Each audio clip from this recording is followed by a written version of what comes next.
Big boss ಮನೆಗೆ ಹೋಗೋ ಅವಕಾಶಕ್ಕಾಗಿ ಮಹಾಯುದ್ಧ.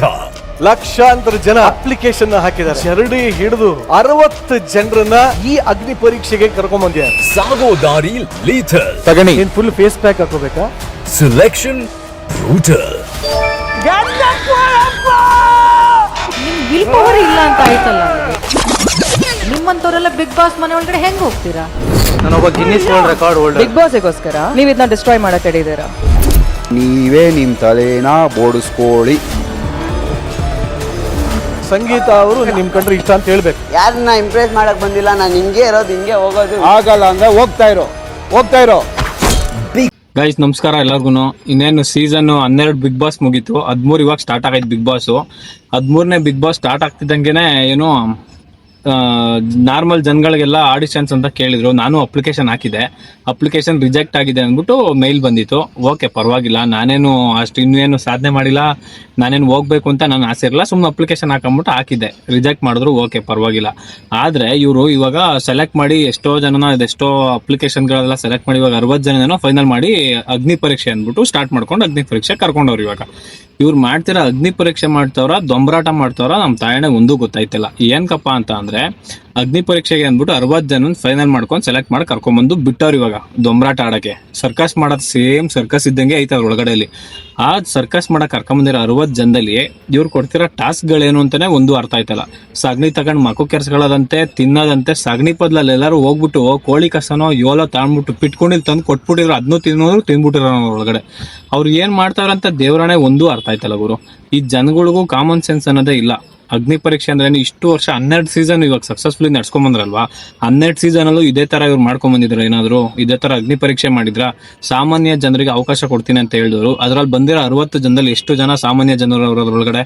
ಅಲ್ಲಿರೋರೆಲ್ಲ almost chapri ಆಟ ಆಡ್ಕೊಂಡು ಏನೇನ್ ಕ್ರಿಂಜ್ ಆಗಿ ಮಾಡ್ತಿದ್ರಲ್ಲ ಅದ್ರೊಳಗೆ ಇರೋರೆಲ್ಲ ಅಂತವ್ರೇನೆ ಇಲ್ಲಿ ಬಿಗ್ ಬಾಸ್ ಅಗ್ನಿ ಪರೀಕ್ಷೆ ಕರ್ಕೊಂಡಿರೋದು. ಇವಾಗ ಆ ಅಗ್ನಿ ಪರೀಕ್ಷೆಯಲ್ಲಿ ಅವ್ನು ಯಾರೋ ಪಾಪ ಗಿನ್ನಿಸ್ ರೆಕಾರ್ಡ್ ಮಾಡಿದಾನೆ. ಗಿನ್ನಿಸ್ ರೆಕಾರ್ಡ್ ಮಾಡಿರೋನ್ನ ಗಿನ್ನಿಸ್ ರೆಕಾರ್ಡ್ ಅರ್ಧ ಹಾಕ್ಬೇಕಂತೆ. ಮತ್ತೆ ಅವ್ರ ಸಗಣಿ ಮುಖಕ್ಕೆ ಮೆಚ್ಕೋಬೇಕಂತೆ. ಅವ್ನಿಗೆ ಹಮ್ಕುಡುಮ್ಕು ಮಂಜುಂಗೆ ಸರಿಯಾಗಿ ಹಮ್ಕಿದ್ರು ಹೊರಗಡೆ ಇದ್ದಾಗ. ಇಷ್ಟ ದಿನ ಈಗಿನ್ನು ಪೊಲೀಸ್ ಕೇಸ್ FIR ಆಗಿ ಆಚೆಗೆ ಬಂದವನೆ. ಆಲ್ರೆಡಿ ಬಿಗ್ ಬಾಸ್ ಒಳಗೆ ಕರ್ಸ್ಕೊಂಡವ್ರು. ಇವ್ರಿಗೆ ಬೇಕಿರೋರು ಅಂತವ್ರೇನೆ. ಯಾರು ಕೇಸ್ ಮಾಡ್ಕೊಂಡಿರ್ತಾರೆ, ಯಾರು ಕ್ರಿಮಿನಲ್ ಬ್ಯಾಕ್ ಗ್ರೌಂಡ್ ಇರುತ್ತೆ, ಯಾರು ಈ ತರ ಕ್ರಿಂಜ್ ಆಗಿ ಆಡ್ತಿರ್ತಾರೆ ಅಂತವ್ರನ್ನ ಕರ್ಕೊಂಡು ಇವಾಗ ಬಿಗ್ ಬಾಸ್ ಕರ್ಸ್ಕೊಂಡವ್ರೆ ಅಲ್ವಾ. ಅವನ್ಗೆ ಆ ಸಂಗೀತನ ಇಂಪ್ರೆಸ್ ಮಾಡ್ಬೇಕಂತೆ. ಅವಳೇನ್ ದೊಡ್ಡ ತೋಲಾಂಡಿನ ಸಂಗೀತ, ವಿನಯ್ ಏನ್ ದೊಡ್ಡ ತೋಲಾಂಡಿನ, ಆನೆ ಅನ್ಕೊಂಡು ಓಡಾಡ್ತಿದ್ದ ಮಕ್ಳವ್ರಲ್ಲ. ಶ್ರುತಿ ಮೇಡಮ್ ಓಕೆ. ಈ ವಿನಯ್ ಮತ್ತೆ ಸಂಗೀತ ಯಾಕೆ ಬೇಕಿತ್ತು? ಶ್ರುತಿ ಮತ್ತೆ ವಿನಯ್ ಅವ್ರಿಬ್ರು ಬಿಗ್ ಬಾಸ್ ಏನ್ ಗೆದ್ದಿದ್ರ? ಇಲ್ಲ ತಾನೆ. ಅವ್ರ ಜಡ್ಜ್ ಆಗಕ್ಕೆ ಅವ್ರಿಗೇನ್ ಯೋಗ್ಯತೆ ಐತೆ ಜಡ್ಜ್ ಆಗಕ್ಕೆ? ಆ ಸೀಸನ್ ಅಲ್ಲಿ ಗೆದ್ದಿದ್ದಾರು ಕಾರ್ತಿಕ್ನ ಕರ್ಸ್ಬೇಕಾಗಿತ್ತಲ್ವಾ.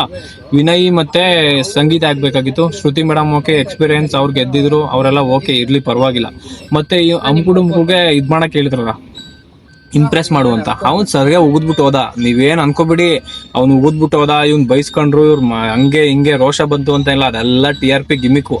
ನೀವು ಈಗ ನೋಡಿ, ನಾವೇ ಎಕ್ಸಾಂಪಲ್ ಆಗಿ ಏನ್ ಮಾಡ್ತಾ ಇದೀವಿ, ಈ TRPಗೋಸ್ಕರ ಅವ್ರು ಮಾಡಿರ್ತಾರಲ್ವಾ, ಅದನ್ನ ಎಕ್ಸಾಂಪಲ್ ಕೊಡ್ತೀನಿ ನೋಡಿ ನಿಮ್ಗೆ ಹೆಂಗೆ ಅಂತ.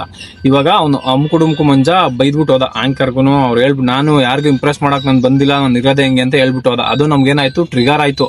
ಓ ವಿನಯ್ಗೆ ಬೈದ್ಬಿಟ್ಟ, ಇವಾಗ ಅಮ್ಕುಡುಮ್ಕುಂಗ ಆಚೆಗೆ ಹಾಕ್ಬಿಟ್ರು, ಹಂಗೆ ಹಿಂಗೆ ಅಂತ ಟ್ರಿಗರ್ ಆಯ್ತಲ್ವಾ. ಅದು TRP ಅವ್ರಿಗೆ. ನೀವೇನ್ ಮಾಡ್ತೀವಿ, ಹೋಗಿ ಕಲರ್ಸ್ ಕನ್ನಡ ಪ್ರೋಮೋ ನೋಡ್ತೀವಿ, ಫ್ರೀಯಾಗಿ ಪ್ರಮೋಷನ್ ಆಯ್ತು ಅವ್ರಿಗೆ.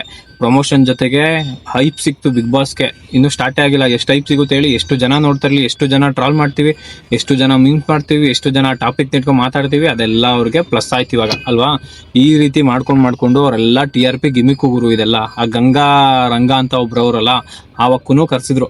ಅವ್ರಿಗೆ ಏನ್ ಹೇಳ್ತಾರೆ, ನೀವು ಇಲ್ಲಿಗೆ ಬರಕ್ಕೆ ನಿಮ್ಗೆ ಕ್ರಿಂಜ್ ಆಗಿ ವಿಡಿಯೋ ಮಾಡ್ತೀರಾ, ಕ್ರಿಂಜ್ ಆಗಿ ಕರ್ಕೊಂಡಿದ್ದೀರಾ ಅಂತ ಹೇಳ್ತಾರಲ್ಲ.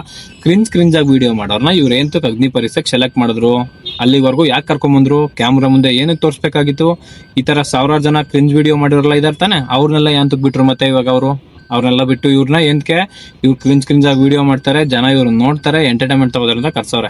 ಅವಳು ಸಂಗೀತ ಏನೋ ಒಂದು ಮಾತು ಹೇಳ್ತಾಳೆ ಅದ್ರೊಳಗಡೆ, ನಿಮ್ಮ ಮಗಳು ಈ ರೀಲ್ಸ್ಗಳನ್ನ ನೋಡ್ತಾಳ ಅಂತ ಹೇಳ್ತಾರೆ. ಆ ಗಂಗಾ ಅವ್ರು ಏನ್ ಹೇಳ್ತಾರೆ, ನೋಡ್ತಾರೆ, ನಮ್ಮ ಮಗಳು ಈ ರೀಲ್ಸ್ಗಳನ್ನೆಲ್ಲ ನೋಡ್ತಾರೆ. ಹೆಂಗಿರ್ತೀರಾ ಮತ್ತೆ ಹೆಂಗ್ ನಿಮ್ಗೆ ಸೆಲೆಕ್ಟ್ ಮಾಡ್ಬೇಕು? ನಾನು ಎಂತೂ ಸೆಲೆಕ್ಟ್ ಮಾಡ್ಬೇಕು ಅನ್ನೋರು ಅಗ್ನಿ ಪರೀಕ್ಷೆಗೆ ಎಂತೂ ಸೆಲೆಕ್ಟ್ ಮಾಡಿದ್ರು ನೀವು? ಪಾಪ ಎಷ್ಟು ಜನ ಟ್ಯಾಲೆಂಟ್ ಇರೋರು ಅಪ್ಲಿಕೇಶನ್ ಹಾಕಿದ್ರು, ಎಷ್ಟು ಲಕ್ಷಾಂತರ ಜನ ಅಪ್ಲಿಕೇಶನ್ಸ್ ಹಾಕಿರ್ತಾರೆ. ಅದ್ರಲ್ಲೆಲ್ಲ ನಿಮ್ಗೆ ಯಾರು ಟ್ಯಾಲೆಂಟ್ ಇರೋರು ಕಾಣಿಸ್ಲಿಲ್ವಾ, ರೈತರುಗಳು ಕಾಣಿಸ್ಲಿಲ್ವಾ, ಆರ್ಮಿ ಅವ್ರು ಕಾಣಿಸ್ಲಿಲ್ವಾ, ಒಳ್ಳೊಳ್ಳೆ ಕ್ಷೇತ್ರದಲ್ಲಿ ಸಾಧನೆ ಮಾಡಿರೋರು ಕಾಣಿಸ್ಲಿಲ್ವಾ?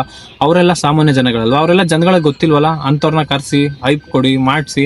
ಈ ನೀವು ಕೊಡ್ತೀರಾ ಒಂದೊಂದು ಈ ಗೇಮ್ಗಳು ಅದು ಏನು ಅಂತಾನೆ ಅರ್ಥ ಆಯ್ತಾ ಇಲ್ಲ ಗುರು. ದೇವ್ರಾಣೆ ಸಗಣಿ ಮೆತ್ಕೋಬೇಕಂತೆ ತಿಂದ್ಬಿಡಿ, ತಾಣಾಗ ನೀವು ತಿಂದ್ಬಿಟ್ಟು ತೋರಿಸ್ಬಿಡಿ. ನೀವೆಲ್ಲ ಬಿಗ್ ಬಾಸ್ ಹೋಗಿದಾಗ ನಿಮ್ಗೂ ಹಿಂಗೆ ಅಗ್ನಿ ಪರೀಕ್ಷೆ ಮಾಡಿ ಸಗಣಿ ಮೆತ್ಕೊಂಡೇ ನಿಮ್ಮನ್ನ ಒಳಗೆ ಕಳ್ಸಿದ್ರು ಎಲ್ಲರೂ. ಅವ್ರವ್ರ ಕೇಪಬಿಲಿಟಿ ಏನೇನಿರುತ್ತೆ ಅವ್ರು ಹೋಗ್ತಾರೆ ಬರ್ತಾರೆ. ಅದನ್ನೆಲ್ಲ ಇಷ್ಟೊಂದು ಕ್ರಿಂಜ್ ಆಗೆಲ್ಲ ಮಾಡಬೇಡಿ. ಒಂದು ಒಳ್ಳೆ ನೇಮ್ ಐತೆ ಬಿಗ್ ಬಾಸ್ಗೆ, ಅದನ್ನ ಬಿಟ್ಟು ನೀವು ಈ ಥರ ಮಾಡಿಕೊಂಡು ಈ ಥರ್ಡ್ ಕ್ಲಾಸ್ಗಳ ಥರ ಆಡ್ಕೊಂಡು ಹೆಸರಾಳು ಮಾಡ್ಕೊಬಿಡಿ, ಗೊತ್ತಾಯ್ತಾ?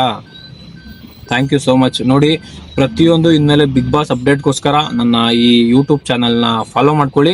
ಪ್ರತಿಯೊಂದು ಮಾಹಿತಿನೂ ಕೂಡ ಕೊಡೋಣ, ಏನೇನು ನಡೆಯುತ್ತೆ ಎಲ್ಲ ಇದ್ರ ಬಗ್ಗೆ ಎಕ್ಸ್ಪ್ಲೈನ್ ಮಾಡಿ ಡೀಟೇಲ್ ಆಗಿ ನೋಡ್ಕೊಂಡು ಹೋಗೋಣ. ಸಬ್ಸ್ಕ್ರೈಬ್ ಮಾಡ್ಕೊಳ್ಳಿ, ಫಾಲೋ ಮಾಡಿ, ಶೇರ್ ಮಾಡಿ, ಲೈಕ್ ಮಾಡಿ. Thank you so much. ಸಿಗೋಣ ನೆಕ್ಸ್ಟ್ ವಿಡಿಯೋದಲ್ಲಿ. ಬಾಯ್ ಬಾಯ್.